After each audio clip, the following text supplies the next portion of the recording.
किसी जंगल में कालू कौवा और चिड़िया साथ साथ ही रहते थे।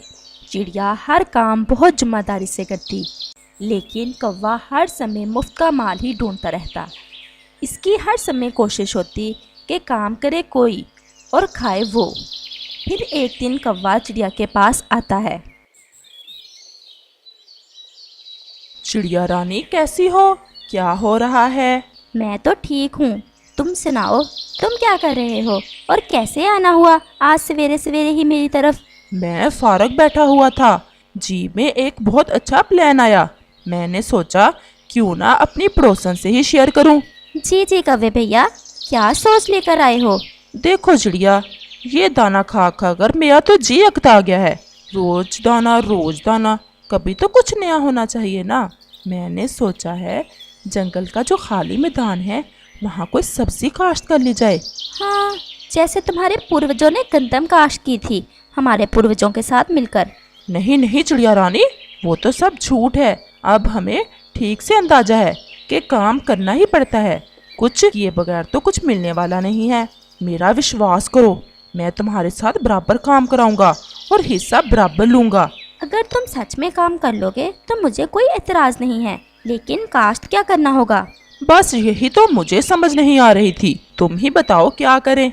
हम ऐसा करते हैं, मेरे पास 2 आलू पड़े हैं, मेरी नानो लाई थी।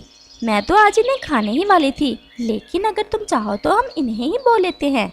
वैसे तो इन आलूओं से एक दिन का भोजन मिलेगा, लेकिन अगर हम इन्हें बोलेंगे तो ढेर सारे आलू बन जाएंगे इन 2 से। और ऐसे जब हम दाना खा खा कर उकता जाया करेंगे तो टेस्ट चेंज कर लिया करेंगे। वाह चिड़िया दीदी, मैं दाद देता हूँ तुम्हारी सोच की, ये ठीक है। और वो दोनों आलू का बीज लेकर नदी के पास चले जाते हैं। कौवे भाई, आप ऐसा करो कि अपने सख्त पंजों से इस जमीन को थोड़ा नरम करो ताकि हम आलू इसमें रख सकें, और मैं पानी का बंदोबस्त करती हूँ। और फिर कौवा अपने पंजों से जमीन खोदने लग जाता है। जल्द ही वो जमीन में दोनों आलू दबाकर वापस चले जाते हैं। अगले दिन कौवा फिर से चिड़िया के पास जाता है। चिड़िया दीदी, आज का क्या काम है? आज सिर्फ पानी ही देना है। तो फिर चले, अभी धूप भी थोड़ी कम है, सुबह सुबह है, हम काम खत्म कर लेंगे। और वो फिर से नदी की तरफ चले जाते हैं और वो नदी से पानी लेकर जिस जगह बीज बोए थे वहाँ डालते हैं। और वो ऐसे कई दिन तक मिलकर काम करते रहते हैं। अब पौधे काफी बड़े हो गए हैं, अब कुछ ही दिनों में हमारी फसल तैयार हो जाएगी। लेकिन चिड़िया दीदी, हमें पता कैसे चलेगा कि फसल तैयार हो गई है? जब इन पौधों के पत्ते थोड़ा सूखने लगेंगे तो इसका मतलब होगा कि हमारी आलूओं की फसल तैयार है। और फिर कौवा अपने घर चला जाता है। और फिर ऐसे कुछ दिन और गुजर जाते हैं। फिर एक शाम कौवा बैठा हुआ था कि इसे भूख बहुत सता रही थी। बहुत मजे के होंगे ताजे ताजे आलू। ऐसा सोचकर कौवे के मुंह में पानी आने लगा।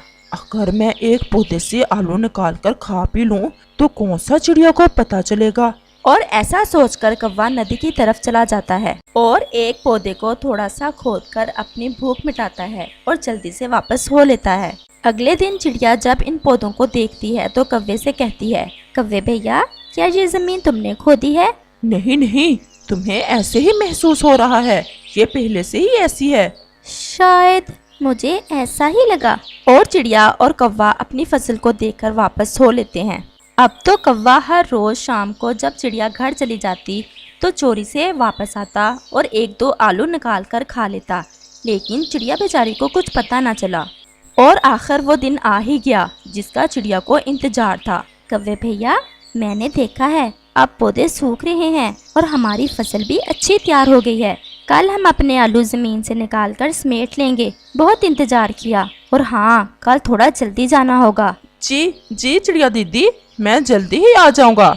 जैसे ही चिड़िया जाती है कौवा ऐसे सोचता है, कल तो मिलेगा अपने हिस्से का माल। क्यों ना आज फिर 1-2 आलू खा ही आऊं, जो इतने दिनों से नहीं पता चला। आज कौन सा चिड़िया को पता चलने वाला है। और कौवा फिर से नदी की तरफ चला जाता है। चिड़िया बहन, बहुत दिन हो गए, तुम हर रोज सुबह सवेरे ही नदी की तरफ क्या करने जाती हो? तोते भैया, मेरे पास 2 आलू थे, मैंने और कौवे ने मिलकर बोए हुए हैं, बस कल तैयार हो जाएंगे। बस इसी काम में रोज नदी की तरफ जाती हूँ मैं। कौवे से हिस्सेदारी? तुम्हें पता तो है कौवे का। नहीं नहीं, इस दफा कौवे ने मेरे साथ सारा काम करवाया है। क्या कौवा शाम को जाता है काम करने नदी की तरफ? नहीं, हम सुबह इकट्ठे ही जाते हैं। अब मुझे समझ में आई, कौवा हर रोज शाम को नदी की तरफ क्यों जाता है। शाम को? हाँ, जब तुम घर लौट आती हो तो कौवा हर रोज उधर जाता है। मैंने कई दफा देखा है उसे। अगर तुम्हें मेरी बात पर विश्वास नहीं तो चलो जाकर देख लेते हैं। अगर ऐसा है तो चलो हम दोनों चलते हैं। और तोता और चिड़िया नदी की तरफ चले जाते हैं। कौवा अपने मजे में बैठा आलू खा रहा था कि चिड़िया और तोता भी पहुंच जाते हैं। ये क्या कर रहे हो तुम कालू कौवे, शाम को यहाँ? और कौवा अचानक से चिड़िया की आवाज़ सुनकर चौंक जाता है। मैं? कालू कौवे, मुझे तो तुम पर पहले ही विश्वास नहीं था, लेकिन मैंने फिर भी तुम्हारा विश्वास किया। लेकिन तुमने मुझे फिर से धोखा दिया है। कौवे के पास बोलने को कुछ नहीं था, वो शर्मिंदा था। कोई छोड़े भी हैं या सारे ही खा लिए तुमने निकाल कर? नहीं, आज ही आया था, पहले तो कभी नहीं आया मैं। हर रोज शाम को आते हो? तोते भैया, आप कल सुबह जरूर यहाँ हमारे साथ आना। मुझे पता है ये कालू मुझसे फिर लड़ाई शुरू कर देगा। अगर कुछ आलू निकल भी आए तो ये मुझे वो भी नहीं देगा। और फिर वो वापस लौट जाते हैं। अगले दिन चिड़िया कौवे के पास जाती है। चलो भी कालू, अगर कोई बच गया है आलू तुम्हारे पेड़ से तो निकाल ले जाकर। चलो चलो दीदी, आप ज्यादा शर्मिंदा ना करो। और फिर तोता भी आ जाता है और वो तीनों नदी की तरफ चले जाते हैं। नदी पर जाकर चिड़िया खुदाई शुरू करती है, लेकिन सारे पौधे उखाड़ने के बाद भी वहाँ से कुछ नहीं निकलता। चिड़िया बहुत नाराज हो जाती है। कालू कौवे, ये आखिरी बार ही था जब मैंने तुम्हारे पर विश्वास किया।